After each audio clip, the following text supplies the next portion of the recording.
Indeed, an honor to have Professor Nagy with us, and I know him for so many years. A very talented, brilliant professor, and very deep knowledge on what's going on in the Indo-Pacific region. He's right now based in Japan, and he's watching the developments in the Indo-Pacific, a region which has about 60% of the global population, about 65% of the global GDP, and half of the global trade passes through this region. So we thought that we'll request him to converse with us and tell us something about the Canadian perspective on the Indo-Pacific, which is very, very important because Canada is an extremely important member, a developed country in the Northern Pacific. So without taking any more time, I would request Nagy to answer my questions. I'll be like your student. I'll just raise some questions and please tell us to begin with, what exactly are the fundamental interests of Canada in the Indo-Pacific region, Professor?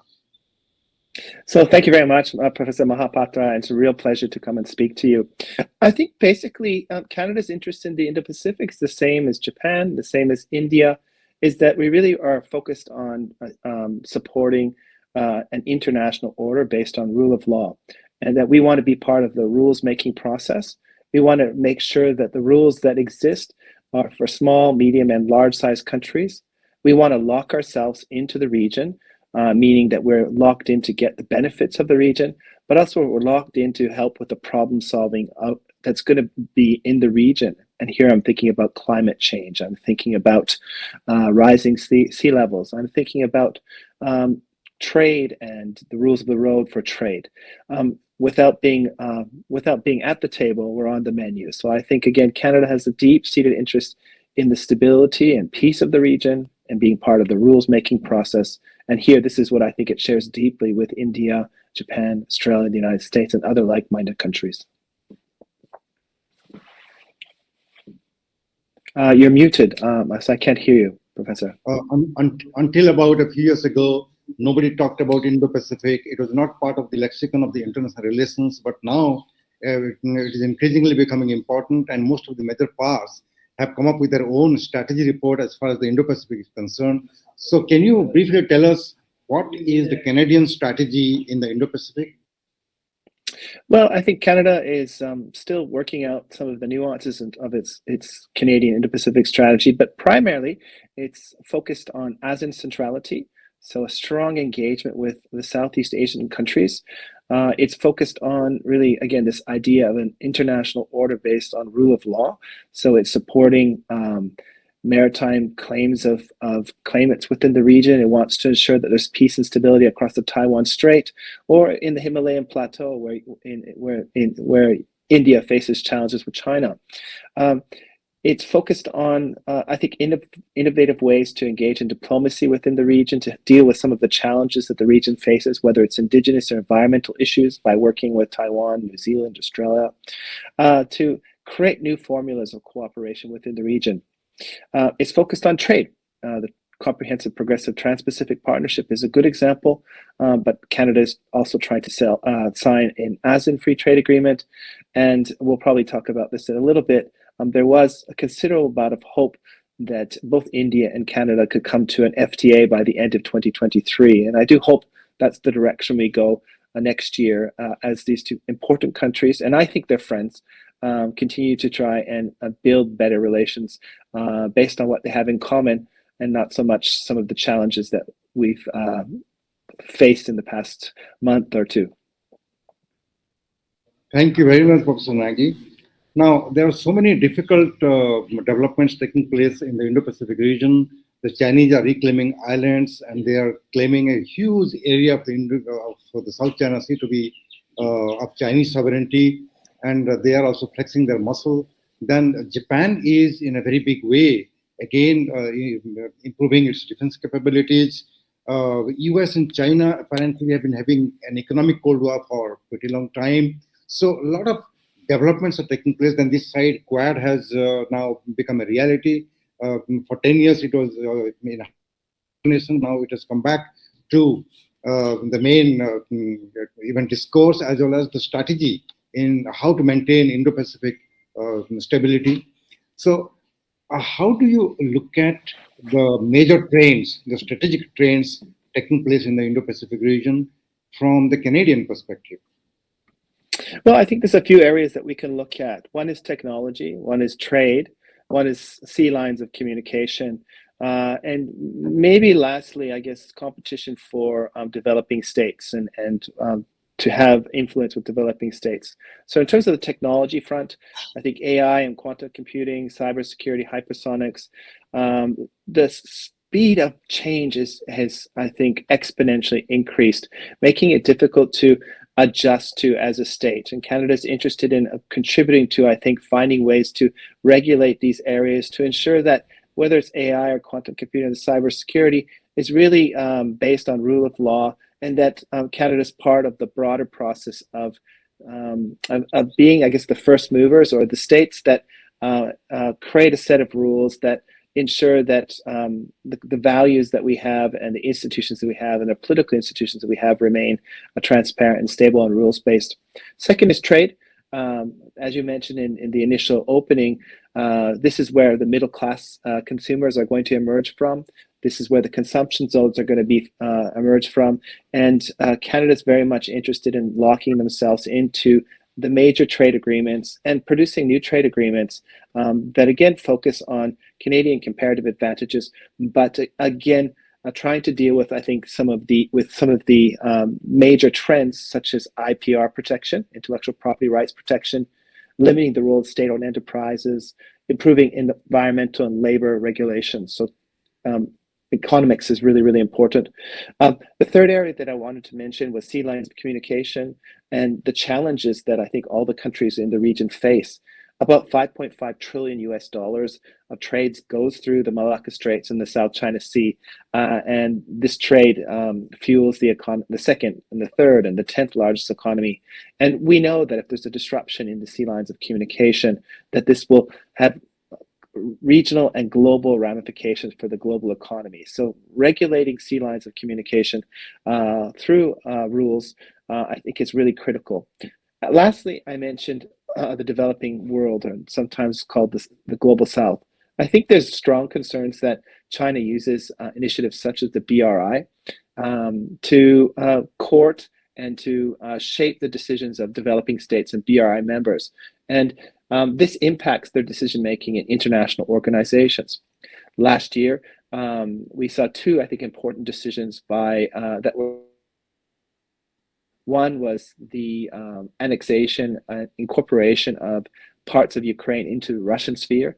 The countries voted against condemning this really demonstrating that force can be used to change the boundaries and borders, which is a big concern. And for Indians, of course, where you're based, you have a big concern with China doing something similar. But I think there's also concerns about the BRI members voting down human rights reports, such as the August 2022 Human Rights Report on the situation of the Uyghur people. So I think Canada, as well as Japan and other countries, are looking at ways to work with the developing states, the global south, to try and help them make more strategically autonomous decisions that are not shaped by outside pressure or incentives associated with some of the practices that can be found within the BRI. I know it is very difficult, but China, the way China has been flexing its muscle, and there is a concern about how China is going to behave as far as the Taiwan issue is concerned, and how the US and China are now deeply involved in some kind of strategic competition. Do you think all these issues might delay the economic prosperity of the Indo-Pacific? Well, I think there's a couple ways to think about this. Competition can benefit, I think, the developing states. So we have China, of course, spearheading the BRI, the Belt Road Initiative.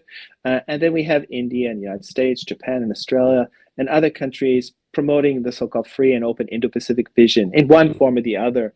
And in many ways, they're competing with each other. And that competition allows developing states to get more from these two competing initiatives. So I think that the competition is not necessary if it serves the customer base. And if they position themselves well, they can get a good bargain from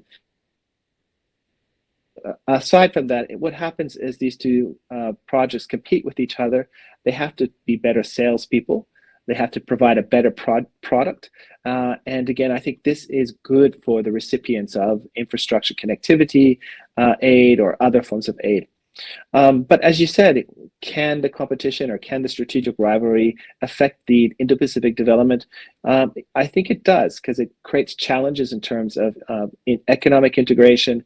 We see more balkanization of the global economy, which really increases the cost for the consumers and the producers, which really doesn't do anybody any good. So I do think that there are some drawbacks to competition, but there are also some positive sides to competition, and we need to try to insulate us from the drawbacks, but also look to the competition as a place where we can get more resources from the two competing sides. And here, I think India and Southeast Asian countries and others really, if they play their cards right, I think they can get a lot of extra help for their own development. By playing on the two competing sides of this US-China strategic rivalry. India, the US, Japan, and Australia, you mentioned, they have become part of a quadrilateral security initiative. Yeah. And in fact, as articulated by all these four member nations, the goal of Quad is actually to deal with issues of emerging technology, then climate change, and even health security, etc., etc. However, Chinese government thinks that it is a new kind of Pacific NATO in the making, that it is a mechanism to contain and constrain China's growth. Now, but on the other side, of course, the entire goal is not to contain China, but to ensure that China should not disrupt the economic activities and peace and stability in the region, and should respect national sovereignty and territorial integrity of other countries. So how does Canada look at Quad as an initiative? So first, I think it's really important. There's a Chinese saying, calling a horse a deer. It doesn't matter how many times you call the Quad a containment organization. It's still not a containment organization. India has a very different view about the quadrilateral security dialogue. And I think India, along with Japan, have pulled the Quad towards really being a provider of global public goods. And you mentioned some of them, right? Infrastructure connectivity, technology cooperation, vaccine production. It's a problem-solving mechanism or a problem-solving multilateral to deal with some of the challenges in the region, but also the limitations of multilateralism. So how does Canada feel about the Quad? Frankly, I think that they feel left out, and they should feel left out, but they're left out because of, I think, a broader pattern of unpredictable or unreliable behavior within the region.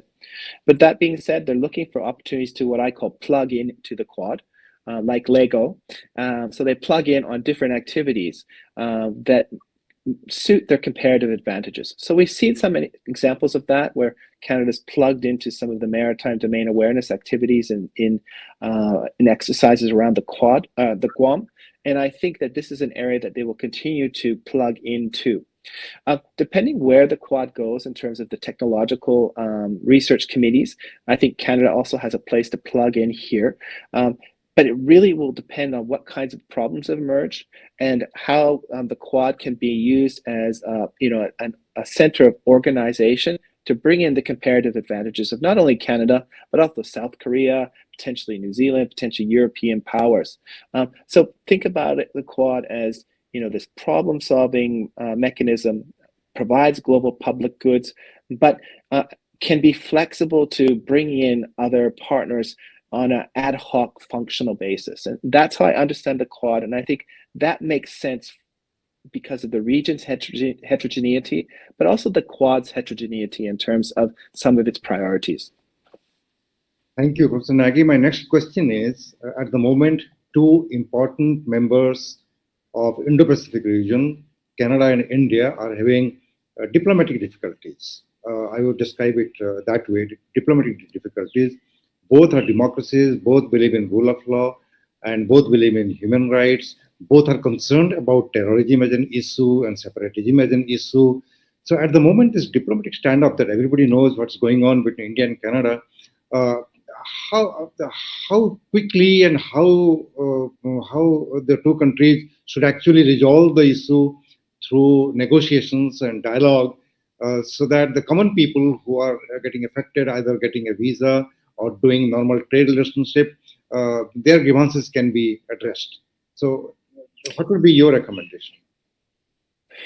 So this is a really important question, and I firmly believe that Canada and India have much more in common than not in common, and that I think the recent accusations by the Prime Minister of Canada was somewhat he was somewhat cornered by the Canadian media to make this accusation public, which created many optical problems for to both countries, and the Indians, of course, had to respond in kind. But I think for Canada, the best way to move forward really is to I would recommend a year in uh, India and Canada year where they focus on perhaps cultural activities, Indian literacy, understanding more of the Indian challenges, opportunities, and development, and really creating much more literacy amongst the Canadian public about how much change has happened in India. This is a first step, and I think if Canada could take that first step, it may be an opportunity for perhaps India to do something similar, a year of Canada in India to reciprocate. And I think this is kind of activity can promote cultural exchange, language exchange, mutual understanding, and can create the optics that may move and create the space for some of the more difficult problems that exist between the two countries to move back behind closed doors, move back and let the diplomats settle the challenges rather than social media, which, as we know, social media is sometimes a lot more exciting and stimulating and not so politically diplomatic as it could be. So I'm a real believer in that kind of exchange, and I think the ball really is in Canada's court at this particular stage. And I think a well thought out initiative such as a year, India in Canada year, may be reciprocated to reset the relations and get that trade agreement back online, but also deal with some of the insecurities that I think citizens in both countries have. Professor Nagy, you have an illustrious career as a researcher, as a teacher, as a professor. You write so extensively in the media, even about the current developments taking place. Very, very nice ideas. You float through your writings and all. Now, a large number of students and researchers will be watching this program. So, I would like to request you to share some of your own personal experiences so that the kind of hurdles we face as a researcher can be avoided by the scholars when they get involved in doing research, particularly in the field of international relations. So, some of your personal experiences for the benefit of the students and the scholars. Well, I'm going to share an experience from a friend of mine, and the PhD experience is a lonely one. And I agreed with him because I think as you go towards getting a PhD, nobody really understands your ideas. You're always faced with explaining your ideas, and it's quite difficult. But understanding that the other PhD students or master students have a similar issue helps you put in perspective that this is part of the process of becoming a scholar and defining and learning how to communicate in a way that other scholars can understand. Second, I think one of the best things that has propelled me forward was attending conferences and being able to communicate with people. So actually, 17 years ago, I attended my first international conference in Canada. I was at the Japanese Studies Association of Canada, and I was a young graduate student, and I gave a paper, and I received an award from the then Canadian ambassador to Japan. And just last week, I gave the keynote on Japan-China relations. So I think participating in these conferences gives you the network and the community and the support to help you grow and develop. Lastly, I think being selfless is really important, helping others, building that network, giving constructive feedback, and working as a team is so important in terms of producing good work, but also creating the kind of relationships that will help support you when things are difficult, but also when, giving you the kind of atmosphere where you're learning from people all the time. So it's a couple, things that I think have helped me, and I think everybody's formula is a little bit different. But again, working with people, going out and sharing your ideas, and understanding that you're not alone are key prerequisites to, I think, achieving some success in academia, scholarship, and public intellectualism in general. That is very useful experience that was shared with us.